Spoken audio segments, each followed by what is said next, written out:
नमस्कार भगत जनों। आज श्री रामचरितमानस के किष्किंधा कांड का भाग 1 में आप सब लोगों का स्वागत है।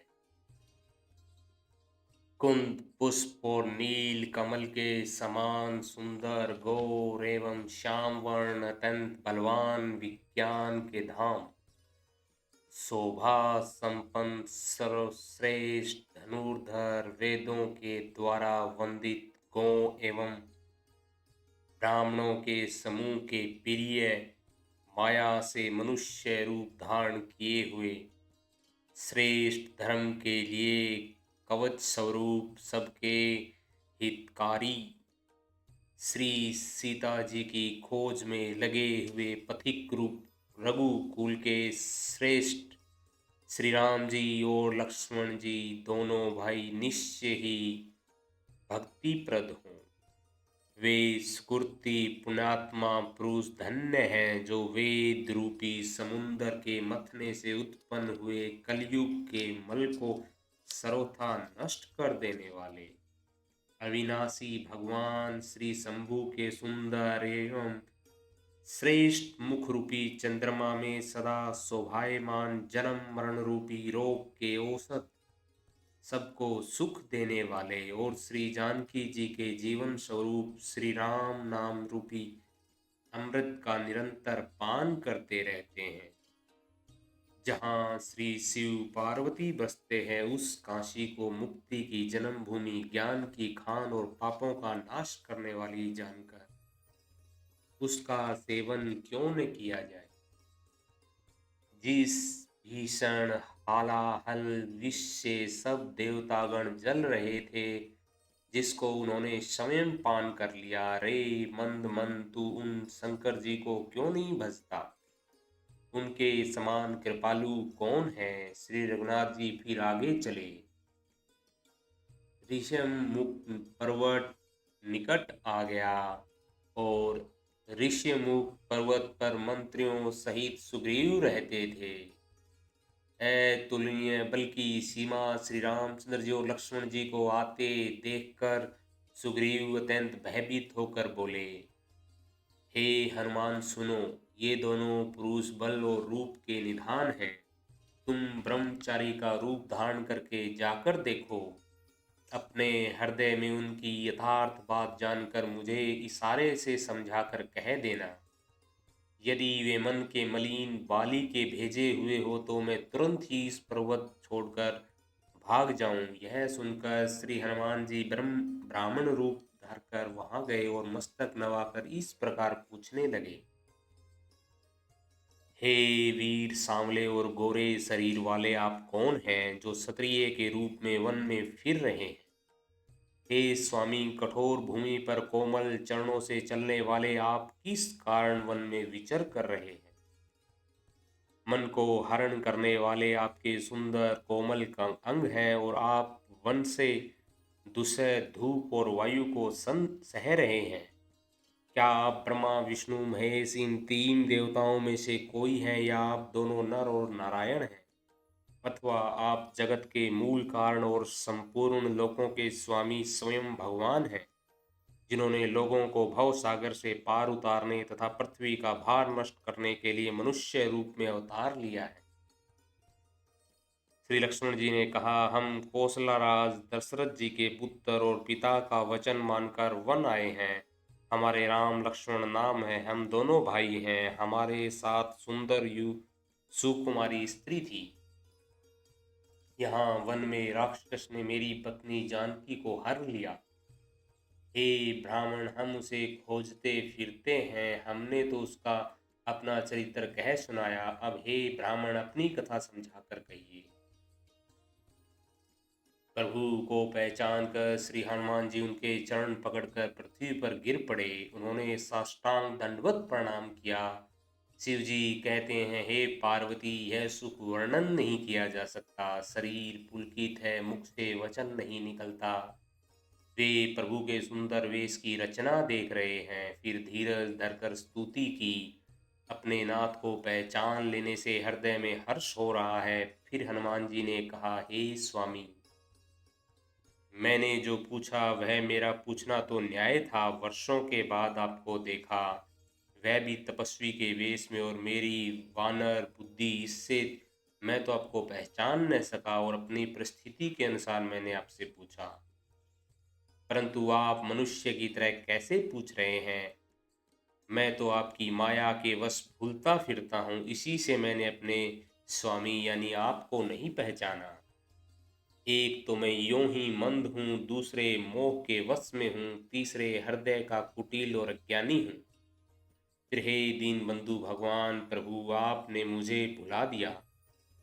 हे नाथ, यद्यपि मुझ में बहुत से अवगुण हैं, तथापि सेवक स्वामी की विश्ववर्ती में न पड़े, आप उसे न भूल जाएं। हे नाथ, जीव आपकी माया से मोहित है, यह आपकी ही कृपा से निस्तार पा सकता है।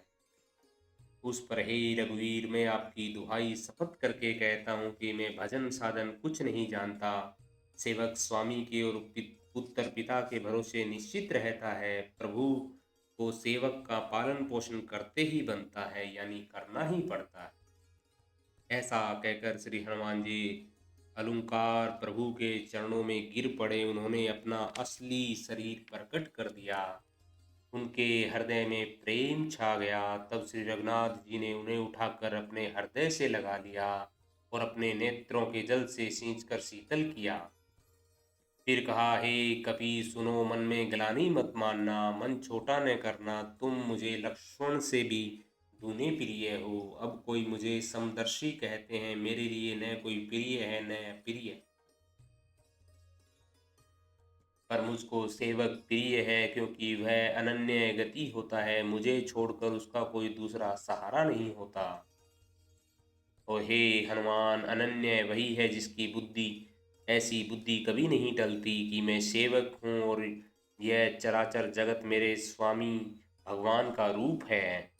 स्वामी को अनुकूल प्रश्न देखकर पवन कुमार हनुमान जी के हृदय में हर्ष छा गया और उनके सब दुख जाते रहे। उन्होंने कहा, हे नाथ, इस पर्वत पर वानर राज सुग्रीव रहता है, वह आपका दास है। हे नाथ, उससे मित्रता कीजिए और उसे दीन जानकर निर्भय कर दीजिए। वह सीता जी की खोज करावेगा और जहां तहां करोड़ों वानरों को भेजेगा। इस प्रकार सब बातें समझकर हनुमान जी ने दोनों जनों को पीठ पर चढ़ा लिया। अब सुग्रीव ने श्री रामचंद्र जी को आते देखा तो अपने मन को अत्यंत धन्य समझा। सुग्रीव चरणों में मस्तक नवाकर आदर सहित मिले। श्री रघुनाथ जी भी छोटे भाई सहित उनसे गले लगकर मिले। सुग्रीव मन में इस प्रकार सोच रहे हैं कि हे विधाता, क्या ये मुझसे प्रीति करेंगे? तब हनुमान जी ने दोनों ओर की सब कथा सुनाकर अग्नि को साक्षी देकर परस्पर दृढ़ करने की प्रीति जोड़ दी, अर्थात अग्नि की साक्षी देकर प्रतिज्ञा पूर्वक उनकी मैत्री करवा दी। दोनों ने प्रीति की, कुछ भी अंतर नहीं रखा। तब लक्ष्मण जी ने श्री रामचंद्र जी का सारा इतिहास कहा। सुग्रीव ने नेत्रों में जल भरकर कहा, हे नाथ, मिथिलेश कुमारी जानकी जी मिल जाएंगी। मैं एक बार यहाँ मंत्रियों के साथ बैठा हुआ कुछ विचार कर रहा था, तब मैंने प्राय शत्रु के वश में बड़ी बहुत विलाप करती हुई सीता जी को आकाश मार्ग से जाते देखा था। हमें देखकर उन्होंने राम राम हा राम पुकार कर वस्त्र गिरा दिया था। श्री राम जी ने उसे मांगा, तब सुग्रीव ने तुरंत ही दे दिया। वस्त्र को हृदय से लगाकर श्री रामचंद्र जी ने बहुत ही शोक किया। सुग्रीव ने कहा, हे रघुवीर, सुनिए, सोच छोड़ दीजिए और मन में धीरज लाइए। मैं सब प्रकार से आपकी सेवा करूंगा। जिस उपाय से जानकी जी आकर आपसे मिलेगी, कृपा के समुंदर और बल की सीमा। श्री राम जी सखा सुग्रीव के वचन सुनकर हर्षित हुए और बोले, हे सुग्रीव, मुझे बताओ, तुम वन में किस कारण रहते हो? सुग्रीव ने कहा, हे नाथ, बाली और मैं दो भाई हैं। हम दोनों में ऐसी प्रीति थी कि वर्णन नहीं की जा सकती। हे प्रभु, मैं दानव का एक पुत्र था, उसका नाम मायावी था। एक बार वह हमारे गांव में आया। उसने आधी रात को नगर के फाटक पर आकर पुकारा, ललकारा। बाली शत्रु के बल ललकार को सह नहीं सका। वह दौड़कर उसे देखकर मायावी भागा। मैं भी भाई के संग लगा चला गया। वह मायावी एक पर्वत की गुफा में जा घुसा। तब बाली ने मुझे समझाकर कहा कि तुम एक पखवाड़े पखवाड़े यानी 15 दिन तक मेरी बाट देखना।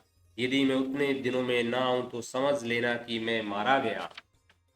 हे खरारी, मैं वहां महीने भर तक रहा। वहां उस गुफा में रक्त की बड़ी भारी धारा निकली। तब मैंने समझा कि उन्होंने बाली को मार डाला।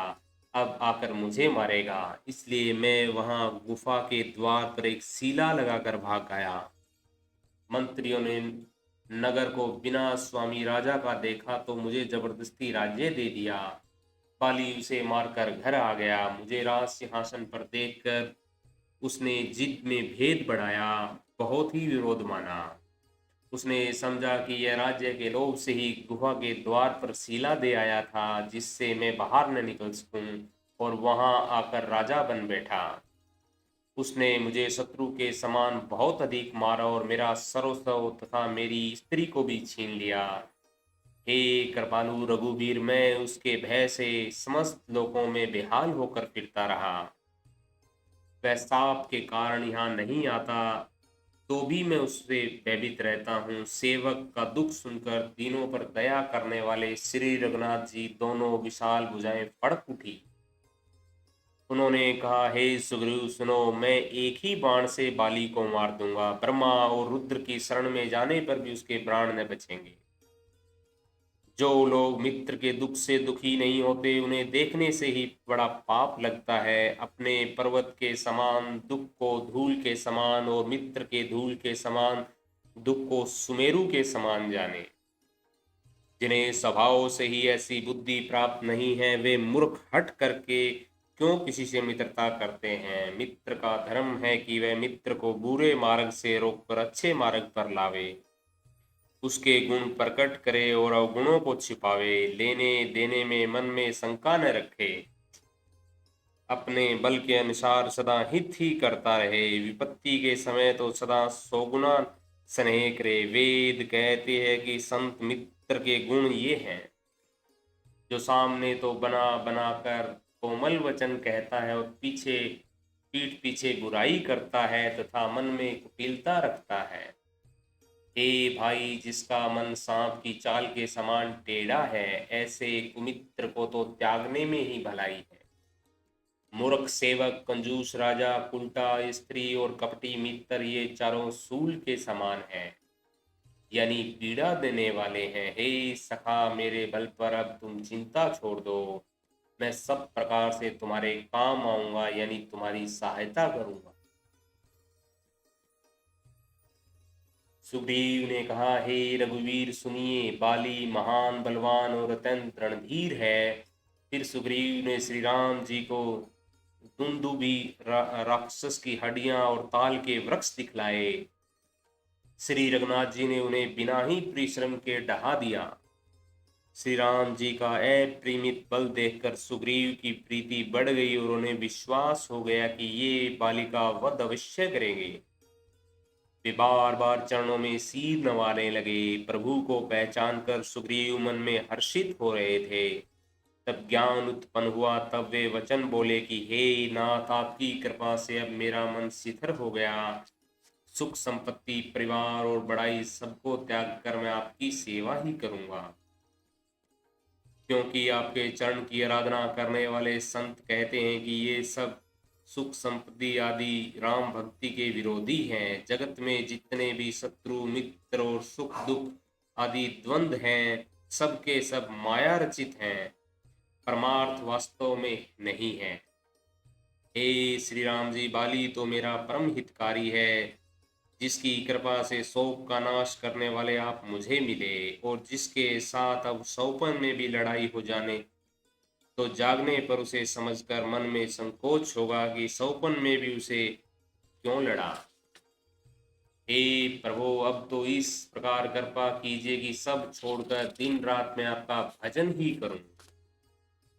सुग्रीव की वैराग्य युक्त वाणी सुनकर उसके शैक्षणिक क्षणिक वैराग्य को देखकर हाथ में धनुष धारण करने वाले श्री राम जी मुस्कुराकर बोले, तुमने तो कुछ कहा है वह सभी सत्य है, परंतु हे सखा, मेरा वचन मिथ्या नहीं होता।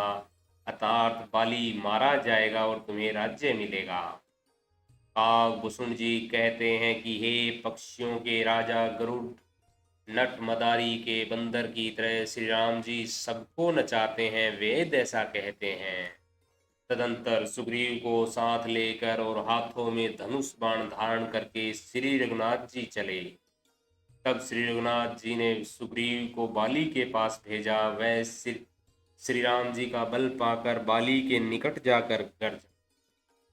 बाली सुनते ही क्रोध में भरकर वेग से दौड़ा। उसकी स्त्री तारा ने चरण पकड़कर उसे समझाया कि हे नाथ, सुनिए, सुग्रीव जिनसे मिले हैं वे दोनों भाई तेज और बल की सीमा है। वे कौशलाधीश दशरथ जी के पुत्र राम और लक्ष्मण संग्राम में काल को भी जीत सकते हैं। बाली ने कहा, हे भीरु डरपोक प्रिय, सुनो, श्री रघुनाथ जी समदर्शी हैं, जो कदाचित वे मुझे मारेंगी तो मैं सनाथ हो जाऊंगा, यानी परम पद पा जाऊंगा। ऐसा कहकर वह महान अभिमानी बाली सुग्रीव को तिनके के समान जानकर चला। दोनों भिड़ गए। बाली ने सुग्रीव को बहुत धमकाया और घूंसा मारकर बड़े जोर से गरजा। तब सुग्रीव व्याकुल होकर भागा। घूंसे की चोट उसे वज्र के समान लगी। सुग्रीव ने आकर कहा, हे कृपालु रघुवीर, मैंने आपसे पहले ही कहा था कि बाली मेरा भाई नहीं, काल है। श्री राम जी ने कहा, तुम दोनों भाइयों का एक सा ही रूप है, इसी भ्रम से मैंने आप उसको नहीं मारा। फिर श्री राम जी ने सुग्रीव के शरीर को हाथ से स्पर्श किया, जिससे उसका शरीर वज्र के समान हो गया और सारी पीड़ा जाती रही। तब श्री राम जी ने सुग्रीव के गले में फूलों की माला डाल दी और फिर उसे बड़ा भारी बल देकर भेजा। दोनों में पुण्य अनेक प्रकार से युद्ध हुआ। श्री रघुनाथ जी वृक्ष की आड़ से देख रहे थे। सुग्रीव ने बहुत से छल बल किए, किंतु भय मानकर हृदय से हार गया। तब श्री राम जी ने तान कर बाली के हृदय में बाण मारा। बाण के लगते ही बाली व्याकुल होकर पृथ्वी पर गिर पड़ा, किंतु प्रभु श्री रामचंद्र जी को आगे देखकर वह फिर उठ बैठा। भगवान का श्याम शरीर है, सिर पर जटा बनाए हैं, लाल नेत्र हैं, बाण लिए हैं और धनुष चढ़ाए हैं। बाली ने बार बार भगवान की ओर देखकर चित्त को उनके चरणों में लगा दिया। प्रभु को पहचान कर उसने अपना जन्म सफल माना। उसके हृदय में प्रीति थी, पर मुख से कठोर वचन थे, मुख में कठोर वचन थे। वह श्री राम जी की ओर देखकर बोला, हे गोसाई, आपने धर्म की रक्षा के लिए अवतार लिया है और मुझे व्याथा की तरह छिपकर मारा। मैं वैरी और सुग्रीव प्यारा, हे नाथ, किस दोष से आपने मुझे मारा? श्री राम जी ने कहा, हे मूर्ख सुन, छोटे भाई की पत्नी, बहन, पुत्र की स्त्री और कन्या ये चारों समान है। इनमें तो जो कोई बुरी दृष्टि से देखता है उसे मारने में कुछ भी पाप नहीं होता। हे मूंड, तुझे अत्यंत अभिमान है, तूने अपनी स्त्री की सीख पर भी कान यानी ध्यान नहीं दिया। सुग्रीव को मेरी भुजाओं के बल का आश्रित जानकर भी, अरे आदमी अभिमानी, तूने उसको मारना चाहा। बाली ने कहा, हे श्री राम जी, सुनिए स्वामी, ये मेरी चतुराई नहीं चल सकती। हे प्रभु, अंत काल में आपकी गति यानी शरण पाकर मैं अब भी पापी ही रहा। बाली की अत्यंत कोमल वाणी सुनकर श्री राम जी ने उसके सिर को अपने हाथ से स्पर्श किया और कहा, मैं तुम्हारे शरीर को अचल कर दूंगा, तुम प्राणों को रखो। बाली ने कहा, हे कृपा निधान, सुनिए, मुनिगण जन्म जन्म में, प्रत्येक जन्म में अनेकों प्रकार की साधना करते रहते हैं, फिर भी अंत काल में उन्हें राम नहीं कह आता। उनके मुख से राम नाम नहीं निकलता, जिनके नाम के बल से शंकर जी काशी में सबको समान रूप से अविनाशिनी गति देते हैं। वह श्री राम जी स्वयं मेरे नेत्रों के सामने आ गए हैं। हे प्रभु, ऐसा संयोग क्या फिर कभी बन पड़ेगा?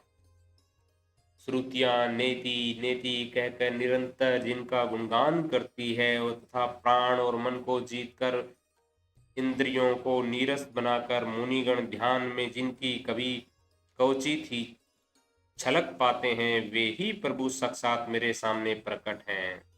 आपने मुझे अत्यंत अभिमानवश जानकर यह कहा कि तुम शरीर रख लो, परंतु ऐसा मूर्ख कौन है जो हठ पूर्वक कल्प वृक्ष को हटाकर उससे बबूर के बाढ़ लगावेगा? अर्थात पूर्ण काम बना देने वाले आपको छोड़कर आपसे इस नाश्वर शरीर की इच्छा कौन करेगा? हे नाथ, अब मुझ पर दया दृष्टि कीजिए और मैं जो वर मांगता हूँ उसे दीजिए। मैं कर्मवश जिस योनि से जन्म लूँ वहीं श्री राम जी के चरणों में प्रेम करूं। हे कल्याणप्रद प्रभो, यह मेरा पुत्र अंगद विनय और बल में मेरे ही समान है, इसे स्वीकार कीजिए। और हे देवता और मनुष्य के नाथ, बाह पकड़कर इसे अपना दास बनाइए। श्री रघुनाथ जी के चरणों में दृढ़ प्रीति करके बाली ने शरीर को वैसे ही त्याग दिया जैसे हाथी अपने गले से फूलों की माला का गिरना न जाने। श्री रामचंद्र जी ने बाली को अपने परम धाम भेज दिया। नगर के सब लोग व्याकुल होकर दौड़े। बाली की स्त्री तारा अनेकों प्रकार से विलाप करने लगी, उसके बाल बिखरे हुए हैं और देह की संभाल नहीं। वह शरीर तो प्रत्यक्ष तुम्हारे सामने सोया हुआ है और जीव नित्य है। फिर तुम किसके लिए रो रही हो? जब ज्ञान उत्पन्न हो गया तब वह भगवान के चरणों लगी और उसने परम भक्ति का वर मांग लिया। शिव जी कहते हैं कि हे उमा स्वामी, श्री राम जी सबको कठपुतली की तरह नचाते हैं। तदंतर श्री रामचंद्र जी ने सुग्रीव को आज्ञा दी और सुग्रीव ने विधि पूर्वक बालिका सब मर्तक कर्म किया। तब श्री रामचंद्र जी ने छोटे भाई लक्ष्मण को समझाकर कहा कि तुम जाकर सुग्रीव को राज्य दे दो। श्री रघुनाथ की प्रेरणा से सब लोग श्री रघुनाथ जी के चरणों में मस्तक नवाकर चले। लक्ष्मण जी ने तुरंत ही सब नगरवासियों और ब्राह्मणों के समाज को बुला लिया और उनके सामने सुग्रीव को राज्य और अंगद को युवराज पद दिया। हे पार्वती, जगत में श्री राम जी के समान हित करने वाला गुरु, पिता, माता, बंधु और स्वामी कोई नहीं है। देवता, मनुष्य और मुनि सबकी यह रीति है कि स्वार्थ के लिए ही सब प्रीति करते हैं। जो सुग्रीव दिन रात बाली के भय से व्याकुल रहता था, जिसके शरीर में बहुत से घाव हो गए थे और जिसकी छाती चिंता के मारे जला करती थी, उसी सुग्रीव को उन्होंने वानरों का राजा बना दिया। श्री रामचंद्र जी का स्वभाव अत्यंत कृपालु है। जो लोग जानते हुए भी ऐसे प्रभु को त्याग देते हैं, वे क्यों न विपत्ति के जाल में फंसे। फिर श्री राम जी ने सुग्रीव को बुला लिया और बहुत प्रकार से उनकी राजनीति की शिक्षा दी। फिर प्रभु ने कहा, हे वानरपति सुग्रीव, सुनो, मैं 14 वर्षों तक गांव में नहीं जाऊंगा। ग्रीष्म ऋतु बीतकर वर्षा ऋतु आ गई, अतः मैं यहाँ पासी पर्वत पर टिक रहूंगा। तुम मंगल सहित राज्य करो, मेरे काम का हृदय में सदा ध्यान रखना। तदंतर जब सुग्रीव जी घर लौट आए, तब श्री राम जी प्रवर्णन पर्वत पर जा टिके। देवताओं ने पहले से ही उस पर्वत पर एक गुफा को सुंदर सजा रखा था। उन्होंने सोच रखा था कि कृपा की खान श्री राम जी कुछ दिन वहां आकर निवास करेंगे। सुंदर वन फूला हुआ व अत्यंत शोभित है। मधु के लोभ से भौरों के समूह गुंजार कर रहे हैं। जब से प्रभु आए तब से वन में सुंदर कंद मूल फल और पत्तों की बहुतायत हो गई। मनोहर और अनुपम पर्वत को देखकर देवताओं के सम्राट श्री राम जी छोटे भाई लक्ष्मण जी सहित वहां रह गए। देवता, सिद्ध और मुनि भौरों, पक्षियों और पशुओं के शरीर धारण करके प्रभु की सेवा करने लगे। जब से वे रमापति श्री राम जी ने वहां निवास किया, तब से वन मंगल स्वरूप हो गया और सुंदर सफिट कमीज की एक अत्यंत उज्जवल शिला है। उस पर दोनों भाई सुखपूर्वक विराजमान हैं। नमस्कार भगत।